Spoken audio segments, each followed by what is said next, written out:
महाभारत काल में देखा जाता है कि अभिमन्यु को जो घेर कर कौरव सेना के बड़े बड़े महारथी हैं वो उसे मार देते।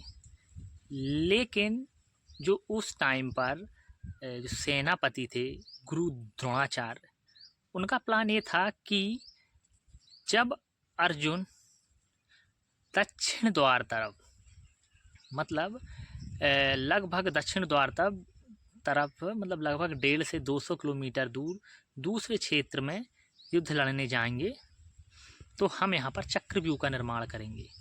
क्योंकि चक्रव्यूह सिर्फ अर्जुन है वो भेदना जानता था, और यहाँ पर युधिष्ठिर है उसको बंदी बना लेंगे।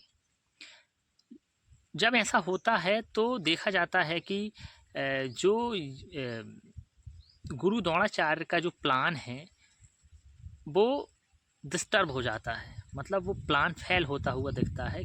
देखा जाता है कि एक 16 साल का बालक वो चक्रव्यूह को तोड़ने के लिए राज़ी है कि मैं चक्रव्यूह को तोड़ दूंगा।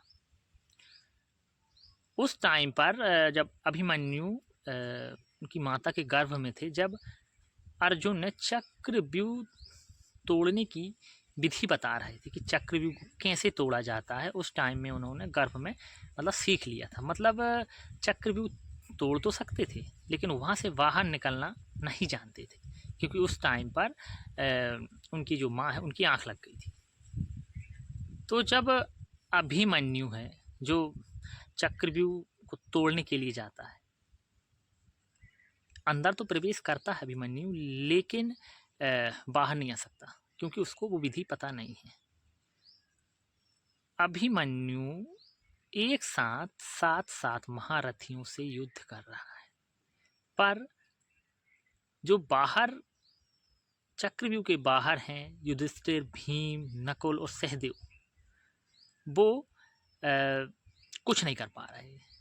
उसका क्या रीज़न है कुछ ना करने पाने का? रीज़न ये है कि जब जयद्रथ को पांडवों ने मारा था और उसे बेइज्जत किया था, तब जयद्रथ ने घोर तपस्या करके महादेव को खुश किया और महादेव से वर मांगा कि एक दिन ऐसा आना चाहिए प्रभु कि मैं 5 पांडवों को हरा सकूं।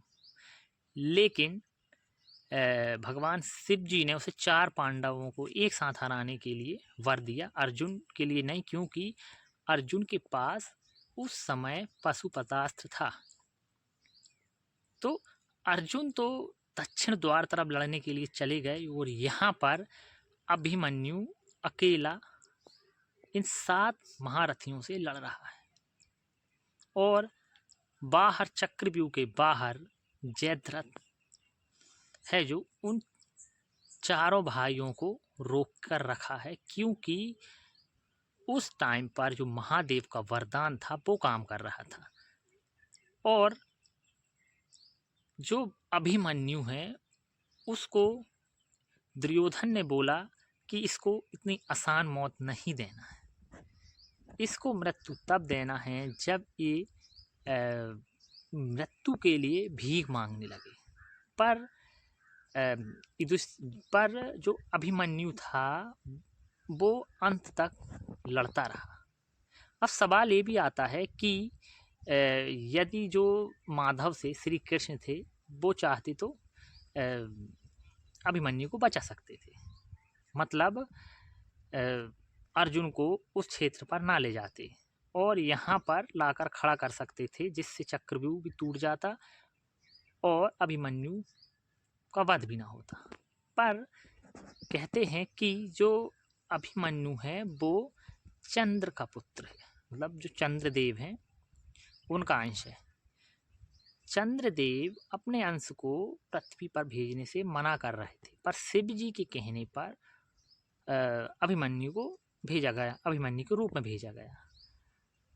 और जो चंद्रदेव थे उनकी शर्त ये थी कि यदि मेरा अंश, मेरा पुत्र इस पृथ्वी पर जाएगा तो अल्प समय के लिए जाएगा, मतलब ज़्यादा दिनों के लिए नहीं जाएगा। इसलिए लगभग 16 वर्ष की आयु में अभिमन्यु वहाँ पर वीर गति प्राप्त करता है।